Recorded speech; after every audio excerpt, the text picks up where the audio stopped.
बिस्मिल्लाहिर्रहमानिर्रहीम।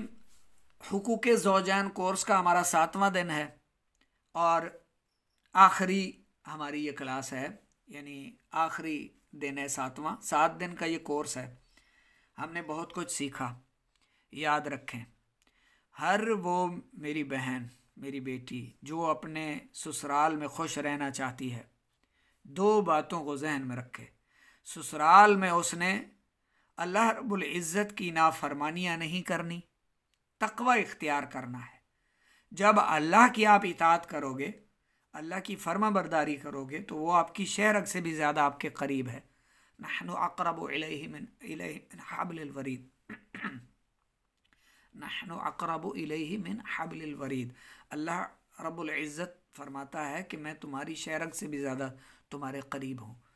तो तुम्हारा परवरदिगार, तुम्हारा बनाने वाला, जिसने तुम्हें पैदा फरमाया, वो तुम्हारे करीब है। वो तो आप कमरे में हो, वो आपके साथ है। आप कहीं भी हो, वो आपकी शहरग से भी ज़्यादा आपके करीब है। तो वो ज़्यादा मुस्तहक है कि उससे हया की जाए। जब आप लोगों के सामने, यानी दूसरों के सामने गुनाह नहीं करते, तो अल्लाह के सामने करने की जुर्रत भी ना करो। इसी तरह हर भाई अपने ससुराल के बारे में तक़वा इख्तियार करे। सालियों से पर्दा है, कोई इनसे मजाक मस्खरी नहीं कर सकता, हाथ नहीं मिला सकता, गले नहीं मिल सकता, इनसे हंसी मजाक से बात नहीं कर सकता, सालियों के सामने बैठ नहीं सकता। यानी पर्दा है, सालियों से भी पर्दा है।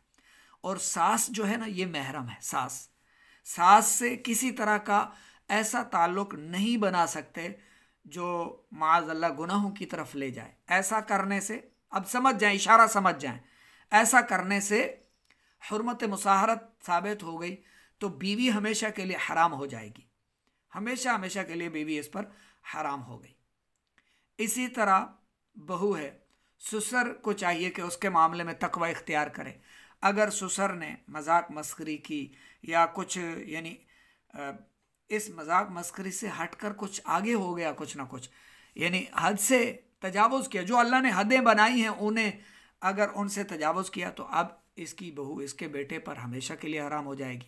उनका निकाह ख़त्म हो जाएगा हमेशा के लिए। ये नहीं कि फिर दोबारा भी वो आ सकती है। अब ये तलाक दें न दें, वो उस पर हराम है, ख़त्म है। बाकी जैसे कागजी कार्रवाई होती है तो तलाक देनी पड़ती है। ये बातें नोट करने से ताल्लुक़ रखती हैं। मियाँ बीवी दोनों को अपने अपने तौर पर तक़वा इख्तियार करते हुए बस एक दूसरे के साथ प्यार और मोहब्बत करना है। एक दूसरे से ही प्यार और इश्क की पींगें बढ़ानी है, किसी और की तरफ रुख नहीं करना। हाँ, दूसरों के साथ औरत को चाहिए कि थोड़ा सख्त लहजे में देवर से बात करें। अगर जॉइंट फैमिली है, घर में रहते हैं, सख्त से मुराद ये नहीं कि आंखें दिखाकर और गड़गड़ा कर और झिड़क कर, नहीं। सख्त से मुराद ये है कि अचू बचू ना करे, मम्मी ऐसे हंसते मुस्के, भैया भैया मेरे भैया, मेरे छोने भैया, ऐसे नहीं कर सकती देवर को। कोई भैया वगैरह नहीं है, देवर से दूरी ही बेहतर है। भैया भैया करते अगर हद से तजावुज़ हो गए, और जो वो एक स्टॉप लगाया हुआ था, एक अल्लाह रब्बुल इज़्ज़त ने एक हद कायम फरमा दी थी, उससे अगर तजावुज़ हो गए, हाथ भी अगर आगे गुजर गया, टच हो गया, बस फिर वो मसाइल ऐसे ऐसे खड़े होंगे जिससे दोनों की जान को भी ख़तरा है और ईमान का भी ख़तरा है, और कब्र व आखरत की दर्दनाक अजाब और ज़िल्लत और रुसवाइयाँ अलग खाते में आएंगी। तो तकवा, जो बहन अपने ससुराल में खुश रहना चाहती है तो वो सास को बड़ा रहने दे, वो सास को ही बड़ा बनाए रखे। बल्कि घर की जिम्मेदारियां बहुत ज़्यादा होती हैं, वो बुज़ुर्ग है, उसका तजर्बा ज़्यादा है सास का, तो बहू को चाहिए खुद ब खुद सास को कहे, अम्मी जी आप ही बड़ी हो, बस घर का सारा कुछ आप नहीं संभालना है, मैं तो आपकी खादिमा हूँ, आपकी कनीज़ हूँ, मैं इंशाल्लाह आपकी खिदमत में हाजिर रहूँगी। बस कभी भी ज़िंदगी में सास बहू का वहाँ झगड़ा नहीं होगा जहाँ ये मामला हो गया। जहाँ पर बहू कहेगी कि नहीं, अब सास भी मेरे मातहत हो और सारा कुछ मेरे हाथ में आए और मैं ही दूं शौहर को भी और सब घर वालों को, फिर घर नहीं चलेगा।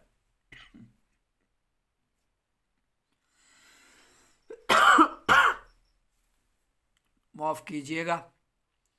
तो जो बहनें सास को अपना दुश्मन समझ लेती हैं, ससुर को, देवरों को और घर की दीगर ख़वातीन को खामखा में ही ऐसे झगड़ा बढ़ा लेती हैं, वो औरतें बद अखलाक होती हैं, बुरी होती हैं, और कभी उनका घर नहीं बसता।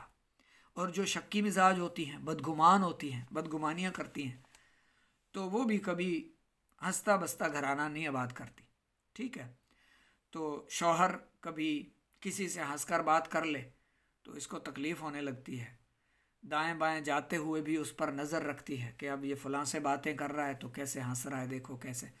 एक तो शौहर को भी एहतियात करनी है अपनी बीवी के सामने, ये लिख लें अपने दिल पर, अपनी बीवी के सामने दूसरी औरत की कभी तारीफ़ नहीं करनी। अपनी बीवी के सामने किसी भी दूसरी औरत से हंसकर बात नहीं करनी, चाहे वो कोई भी है, रिश्ते में कोई भी लगती है। यकीन कीजिए फी ज़माना बड़ा पुरफितन दौर है, हर बंदे का जहन शार्प हो चुका है और बदगुमान हो चुका है, गिलासतें भर चुकी हैं जहन में। वो शक को शुबा करने में बिल्कुल देर नहीं करते लोग, यानी गंदा जहन हो चुका है। किसी को हुस्न ज़न बचा ही नहीं किसी के दिमाग में, सब वो शक की गंदगी लिए बैठे होते हैं, वो गंदी बदगुमानियाँ लेकर बैठे होते हैं और बस वो देखेंगे और वो बदगुमानी दिल में पाल लेंगे और सीने में और दिमाग में, और फिर जहर उगलेंगे जब, तो फिर खाना जंगी शुरू हो जाएगी। तो शौहर साहब को चाहिए कि बीवी के सामने किसी भी औरत से कभी किसी मकाम पर हंसकर मजाक के साथ मस्खरी करते हुए बातचीत हरगिज ना करे। बीवी के सामने दूसरी औरत की तारीफ ना करे, बल्कि अपनी बीवी की ही तारीफें करता रहे, तो वो घर खुशहाल रहेगा। इसी तरह औरत को चाहिए कि अपने शौहर के सामने किसी दूसरे मर्द का जिक्र ना करे, जिक्र ही ना करे, तारीफ तो दूर की बात है। मर्द के सामने औरत को चाहिए कि किसी दूसरे मर्द की तारीफ ना करे, किसी की भी, बल्कि अपने शौहर के बालों की तारीफ कर दिया करे, चेहरे की, आपकी मुझे आंखें अच्छी लगती हैं, आपको मुझे फलां लिबास सूट में आप मुझे बहुत प्यारे लगते हैं, आप ऐसे अच्छे लगते हैं, आप वैसे अच्छे लगते हैं। तो इस तरह करके आप उनकी तरबियत भी कर सकती है। यानी आप अगर उसे कहें कि आप गुस्से में बिल्कुल अच्छे नहीं लगते, लेकिन आप जब मुस्कुराते हैं तो आप दिल जीत लेते हैं, तो इस तरह उसकी यानी शौहर की तरबियत हो रही होती है ये सारी, यानी उसको एक पत्ता एहसास चल रहा होता है कि अगर मैं ये करूँगा तो खुदा के लिए संजीदा हो जाओ, ख़ास तौर पर मेरी सराइकी कौम जो है ये संजीदा हो जाए। ये अबे तबे वाला लहजा जो है ना, वो अड़ी वड़ी वाला लहजा, और ये घर में आना और ये उठाकर पटकना और इधर मारना उधर फेंकना और बीवी को भी दो मुक्के लगाना, बाल खींचना, नोचना और लताड़ना फताड़ना और गालियां देना, ये छोड़ दो भाई। ये सब कब्र में आग जमा कर रहे हो, अंगारे जमा कर रहे हो। सांप और बिच्छू, बिला वजह किसी को गाली देना, कब्र में एक बिच्छू बन जाए तो क्या करोगे? एक एक सांप जमा होता रहे, कब्र में बिच्छू जमा होते रहे, क्या करोगे? दूसरे की बेटी को सताते हो, तंग करते हो, उसे मारते हो, बाल नोचते हो, उसकी बेइज्जती करते हो, इंसल्ट करते हो। तुम्हें शर्म नहीं आती, तुम्हें हया नहीं आती, तुम्हारे अंदर खुदा का खौफ नहीं है, तुम्हें मरना नहीं है, तुम्हें डर नहीं लगता कि रोड पर चलते हुए कोई ट्रक मुझ पर चढ़ गया तो क्या करूँगा, कोई गाड़ी मुझ पर चढ़ गई, ये जो मैं रोज़ाना अपनी बेगम का, अपनी बीवी का दिल तोड़ता रहता हूँ, बीवी को लताड़ता रहता हूँ, इसको मारता कूटता पीटता रहता हूँ, आप डरते नहीं हो कि कहीं कोई चीज़ आकर मुझे जो है वो भस्म कर दे? कोई अल्लाह का गज़ब तो है ना, उसका कहर तो है, कहर खुदाबंदी से तो डरना चाहिए ना। क्यों नहीं डरते? क्यों आप निडर हो गए? आपको पैसों पर भरोसा है, मान है आपके वजूद पर, आपके ये मोटे मोटे डोले जितने आप हाटी बाडी वाले हो, ऐसे कई लोग बेचारे, कई लोग रोड एक्सीडेंट में मारे जाते हैं, हार्ट अटैक से मारे जाते हैं। आपको वो चीज़ें नज़र नहीं आती कि आप उन चीज़ों को देखकर उनसे इबरत हासिल करें। असल में हम सब तमाशाई हो गए। आज के दौर में कोई संजीदा नहीं रहा, सब मस्करापन, वो हंसा रहे हैं लोगों को टिकटॉक पर, स्नैपचैट पर, फेसबुक, यूट्यूब पर। सोशल मीडिया का ज़माना है, बच्चे बच्चे के पास मोबाइल है, हंस हंस कर लोग पागल हो चुके, दिल मर चुका। जी हाँ, दिल मुर्दा होता है, ज़्यादा हंसने से दिल मुर्दा होता है।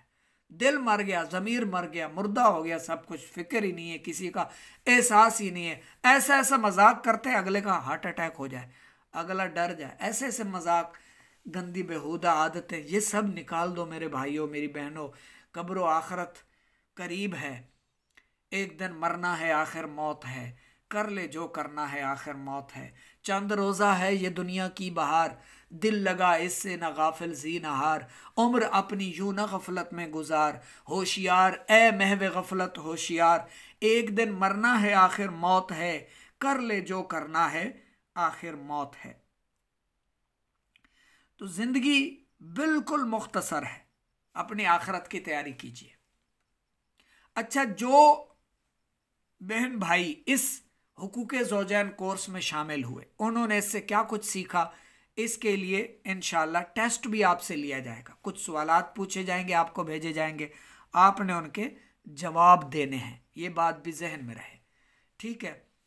और आपने इस कोर्स में जो भी तरबियत हासिल की है उसे दिलो दिमाग में आपने रखना है। फ़ी ज़माना बड़ा पुरफितन दौर है, सोशल मीडिया का दौर है, बच्चे बच्चियों के हाथ में टच मोबाइल हैं और नेट पर क्या कुछ है ये सब के सामने है, बयान करने की ज़रूरत नहीं है। बाज़ बच्चों को, जवान बच्चों को, बच्चियों को कुछ तरह ऐसी ऐसी आदतें पड़ जाती हैं जिनकी वजह से उनके वजूद में तरह तरह की बीमारियां बैठ जाती हैं। तो सेहत का भी इल्म होना चाहिए आपको, आपके मिजाज का भी पता होना चाहिए, आप कुछ न कुछ इल्मुल अबदान भी हासिल करें, यानी सेहत के हवाले से भी आप कुछ न कुछ इल्म हासिल करें, तिब के हवाले से भी, या जो लोग इस फील्ड से जुड़े हुए हैं या जो तिब्बी कुतुब हैं उनको कम अज़ कम पढ़कर आप मिजाज अपना जहन में रख लें। आप कुछ न कुछ जान लें कि मेरे अंदर जो है वो सर्दी खुश्की है, गर्मी खुश्की है, या गर्मी तरी है, या सर्दी तरी है। ये दो तीन चीज़ें ही होती हैं। दो चीज़ें तो बड़ी हैं कि बंदा या तो सर्दी खुश्की का मरीज़ हो जाता है, राइट साइड का सर दर्द रहता है और जिगर ठंडा हो जाता है गुर्दों पर, और ख़ास तौर पर जो बड़ी आंत है इसमें, ये जो अपेंडिक्स की जगह है यहाँ पर कुछ महसूस होता है, या जिगर पर कुछ महसूस होता है, गुर्दे ख़राब हो जाते हैं, पेट की तौंद बढ़ने लगती है, दायमी नज़ला लग जाता है, नज़ला ज़ुकाम होता है, और फेफड़े भी मुतासर होते हैं, गला ख़राब रहता है, दिमाग जो है वो तहलील हो रहा होता है, पिघल रहा होता है, दिल जो है वो बेचारा आपको ज़िंदा रखने के लिए भरपूर मेहनत कर रहा होता है, और जिगर जो है वो, जिगर साहब आराम फरमा होते हैं, वो पुरस्कून होते हैं, उनमें तस्कीन होती है, उनमें ठंड होती है जिगर में। तो आपको राइट साइड में दर्द है और राइट साइड आपकी जो है ना थोड़ी सी आपको तकलीफ़ महसूस हो रही है, दाईं जानिब है, बाईं जानिब है, सर में पूरे में दर्द है, सर के पिछली साइड दर्द है, आपको इन सारी चीज़ों और इन अलामतों के बाद जो इनका मिजाज है वो भी आपको दीनी, दुनियावी, तिब्ब नबवी या हिकमत की कुछ कुतुब से आपको इसके बारे में भी मालूम हो सकता है। एक बात जहन में रख लें कि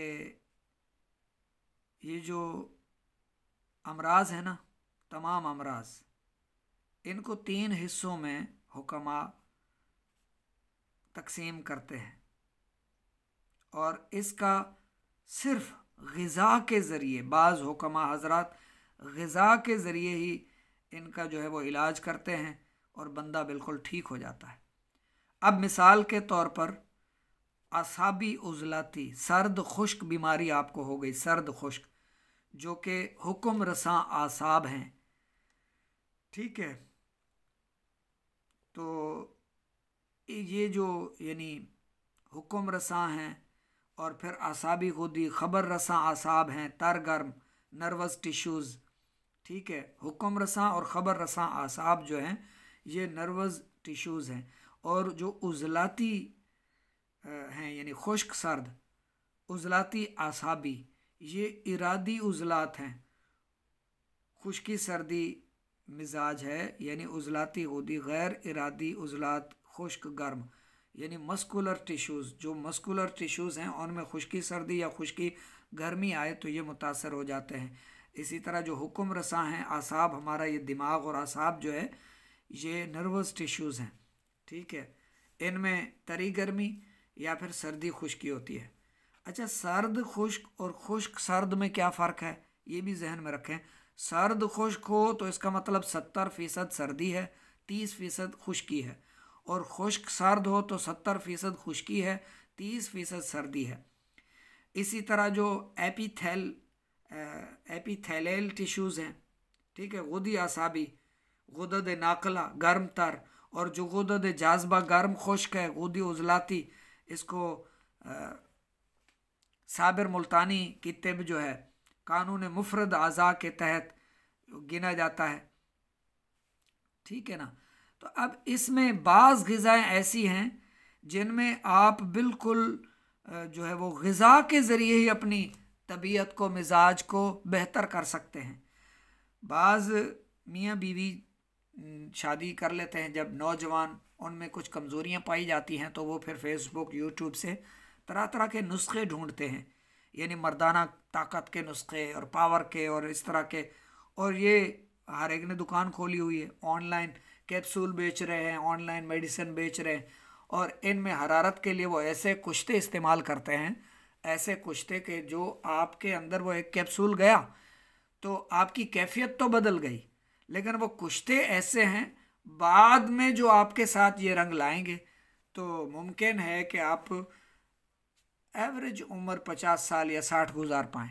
उसके बाद गुर्दे आपके साथ नहीं चलेंगे, क्योंकि आपने गुर्दों पर जो ये थोड़े मारे कुश्तों के, तो ये बेचारे डैमेज हो जाते हैं।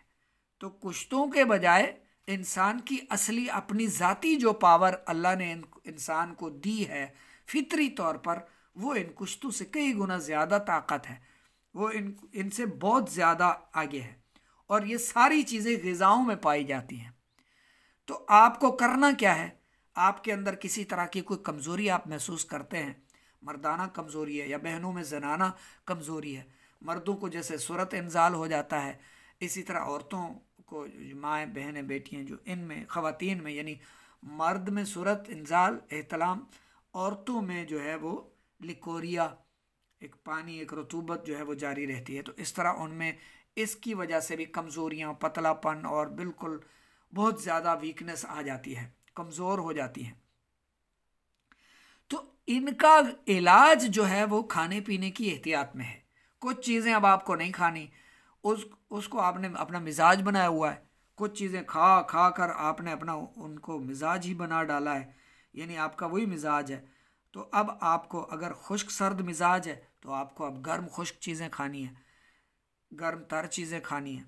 इसी तरह ये आपको किसी मुस्तनद हकीम से ही रब्ता करके अपनी इस्लाह करवानी चाहिए, ठीक है। कुश्तों की तरफ ना जाएं, ये टोने टोटके जो हैं इनकी तरफ ना जाएं, बल्कि अपना इलाज करें। अगर आपके वजूद में सर्दी आ चुकी है और तो आप उसका इलाज कर लें।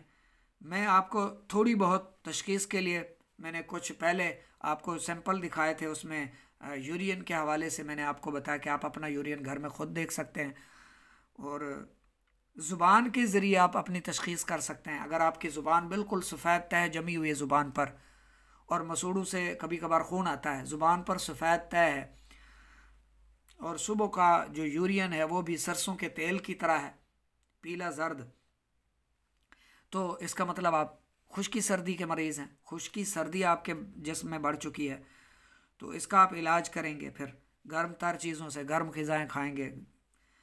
इसी तरह आप ग़िज़ाओं के ज़रिए भी अपनी तशख़ीस कर सकते हैं। मिसाल के तौर पर अगर आपको दूध ज़्यादा फ़ायदा दे तो आपका मिजाज गुदी है, यानी गर्मी वाला है।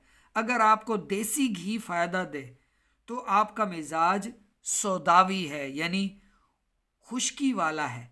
अगर आपको गोश्त फ़ायदा दे तो आपका मिजाज असाबी यानी बलगमी है।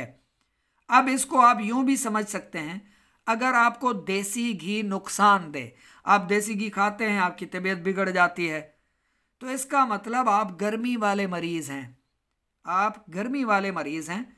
आपको अर्जुन की छाल का काढ़ा पीना चाहिए, और वो भी अगर नवंबर दिसंबर, ये जनवरी, ये अभी दिसंबर में पी लें, जनवरी में पी लें, गर्मी वाले मरीज़, ठीक है, गर्मी वाले मरीज़ आप उसको पी लें। खुश्की सर्दी वाले नहीं पिए, क्योंकि वो ख़ुद पहले से ठंडा है। और दिल के जो मरीज़ हैं, स्टंट डलने वाले हैं, ना डलवाएं स्टंट, बाईपास ना करवाएं दिल का। अगर गर्मी वाले मरीज़ हैं तो अर्जुन की छाल का काढ़ा बनाकर पिएं, 1 चम्मच उसका बुरादा डालें, यानी वो छाल कूटी हुई 1 चम्मच डाल दें, 1.5 गिलास पानी में 1 कप रह जाए पी लें। अच्छा, जो दिल के मरीज खुश्की सर्दी वाले हैं यानी ठंड वाले हैं, वो अपने दिल को कुछ ना करें, ना छेड़े, वो जिगर का इलाज करें, वो जिगर में गर्मी पैदा करें, जिगर में हरारत आएगी तो दिल खुद ब खुद ठीक हो जाएगा। और इसके लिए अजवाइन देसी और दारचीनी, तेज़पात, अदरक का टुकड़ा और पुदीना, यानी थोड़ी सी चुटकी तेज़पात पत्ते को कूटा हुआ और चुटकी पुदीना की, हरे पत्ते मिल जाए तो 4-5 पुदीने के पत्ते, छोटा टुकड़ा अदरक का, और इसको आप काढ़ा बना लें। 1.5 गिलास पानी डाल दें, 1 कप रह जाए पी लें। देसी अजवाइन, दारचीनी, पुदीना, तेज़पात, ये है खुश्की सर्दी वालों के लिए बेहतरीन कहवा। दिन में 3 टाइम पिए, बिल्कुल आप फिट हो जाएंगे। ठीक है। अच्छा, अगर आपको देसी घी नुकसान दे तो आप गर्मी वाले मरीज़ हैं। अगर आपको दूध नुकसान दे तो आप बलगमी मरीज़ हैं। अगर दूध पीने के बाद आपको फ़ौरन बाथरूम जाना पड़ता है, पेट में गड़बड़ शुरू हो जाती है, दर्द शुरू हो जाता है, दूध आपको हजम नहीं होता, तो इसका मतलब आप बलगमी मरीज़ हैं। उजलाती आसाबी मर्ज है आपके अंदर, खुश्की सर्दी है, सर्दी खुश्की, तो इसका आपने इलाज करना है। ठीक है ना। वही बात के जिगर को आपने तेज़ करना है, ग़ुद्दत जाज़बा की तरफ खून का जो है वो बढ़ाव आपने तेज़ करना है। अच्छा, अगर आपको गोश्त नुकसान दे तो आप सौदा के यानी खुश्की के मरीज़ हैं। तो जो बहन भाई कमज़ोर हैं, बीमार हैं, अपना इलाज करवाना चाहते हैं, तो जब तक किसी मुस्तनद डॉक्टर हकीम से अपनी तशख़ीस ना करवा लें, ऐसे कुछ ना खाइएगा पीजिएगा, ये जहन में रख लें। अल्सराटिव कोलाइटिस के जो मरीज़ होते हैं, बड़ी आंत के ज़ख़म के, जिनके मैदे में ज़ख़म हो या बड़ी आंत में ज़ख़म हो, ठीक है, और टेस्ट हो गया, तो वो ज़ीरा 80 ग्राम, मिलट्ठी 80 ग्राम, हल्दी खालिस 80 ग्राम लेकर इसे बारीक पीस लें, पाउडर बना लें, और सुबह, दोपहर, शाम, दिन में 3 मरतबा आप इसको ताज़ा पानी के साथ 2-2 चुटकियाँ पी लें। कड़ा छाल 100 ग्राम लें, बारीक सफूफ कर लें। इसको भी आप सुबह, दोपहर, शाम 2-2 चुटकियाँ ताज़ा हमरा पानी के पी लें। हल्दी 150 ग्राम, 150 ग्राम हल्दी में आक होता ना, शीरे मदार आक का पौधा मिलता है, आक के पौधे से दूध लाएं, 10 ग्राम हो, ज़्यादा या कम नहीं होना चाहिए, 10 ग्राम आक का दूध हो। एक यानी वो हमाम दस्ता कहते हैं, आप हमन दस्ता कहते हैं, क्या बोलते हैं, जहाँ खरल किया जाता है, चीज़ों को रगड़ा जाता है, उसमें आक के चंद कतरे डालें आक के दूध के, और थोड़ी 1-1.5 चमचा हल्दी का डालें, उसको खरल करें, फिर दूसरी हल्दी डालें, 2-4 कतरे और डालें। ये 10 ग्राम आक का दूध और 150 ग्राम हल्दी, इनको रगड़ लें आपस में। ये सफूफ जब खरल कर लें, कम अज़ कम आधे घंटे तक या 20 मिनट तक ज़ोरदार हाथों से इसको रगड़ें। ठीक है।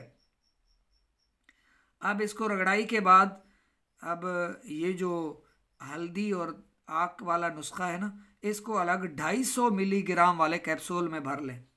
ठीक है, 250 मिलीग्राम वाला कैप्सूल, ये भी एक सुबह, एक दोपहर, एक शाम, ये 3 नुस्खे हो जाते हैं। ठीक है ना। ज़ीरा, मिलट्ठी, हल्दी खालिस वाला एक नुस्खा हो गया, 2-2 चुटकियाँ। कड़ा छाल दूसरा नुस्खा हो गया, 2-2 चुटकियाँ। हल्दी और आक का दूध, ये तीसरा नुस्खा हो गया, इसका एक कैप्सूल 250 मिलीग्राम का, सुबह, दोपहर, शाम। ठीक है, ये 3। और चौथा, तुखम रिहान 2 चम्मच, सागूदाना 2 चम्मच, 2 अदद अंडू की सफ़ेदी, जर्दी नहीं, 2 अदद अंडू की सफ़ेदी, देसी अंडे, आधा किलो गाय के दूध में खीर बनाकर रख लें, दिन में 2 से 3 बार खाएं। ठीक है। इसी तरह ये चौथा और 5वां नुस्खा, गाउज़बान 80 ग्राम, मिलट्ठी 80 ग्राम, ज़ीरा सफ़ेद 80 ग्राम, गोंद की कर 80 ग्राम, बारीक कर लें, 2-2 चुटकियाँ, सुबह, दोपहर, शाम, ताज़ा पानी के साथ।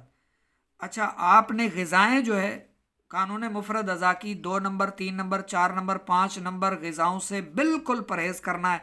1 नंबर और 6 नंबर ग़िज़ाएँ इस्तेमाल करनी है बस।